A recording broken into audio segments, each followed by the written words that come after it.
ओम शांति। 12 जुलाई 2025। मीठे बच्चे, तुम्हें सच्चा सच्चा वैष्णव बनना है। सच्चे वैष्णव भोजन की परहेज के साथ साथ पवित्र भी रहते हैं। प्रश्न: कौन सा अवगुण गुण में परिवर्तन हो जाए तो बेड़ा पार हो सकता है? उत्तर: सबसे बड़ा अवगुण है मोह। मोह के कारण संबंधियों की याद सताती रहती है। किसी का कोई संबंधी मरता है तो 12 मास तक उसे याद करते रहते हैं।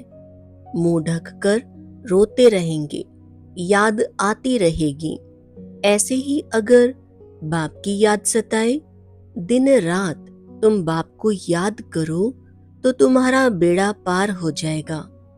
जैसे लौकिक संबंधी को याद करते, ऐसे बाप को याद करो तो अहो सौभाग्य।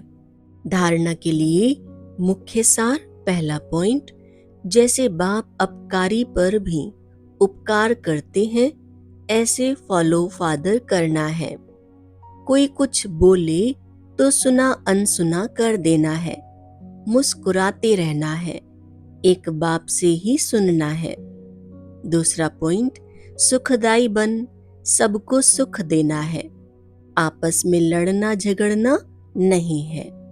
समझदार बन अपनी झोली अविनाशी ज्ञान रत्नों से भरपूर करनी है।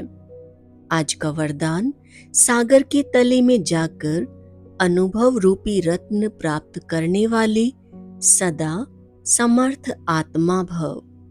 समर्थ आत्मा बनने के लिए योग की हर विशेषता का, हर शक्ति का और हर एक ज्ञान की मुख्य पॉइंट का अभ्यास करो। अभ्यासी लगन में मगन रहने वाली आत्मा के सामने किसी भी प्रकार का विघ्न ठहर नहीं सकता। इसलिए अभ्यास की प्रयोगशाला में बैठ जाओ।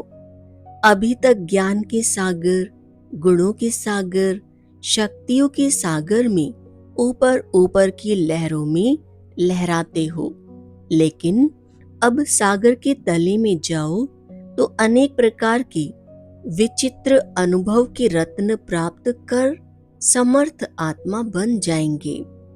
स्लोगन: अशुद्धि ही विकार रूपी भूतों का आह्वान करती है, इसलिए संकल्पों से भी शुद्ध बनो। ओम शांति।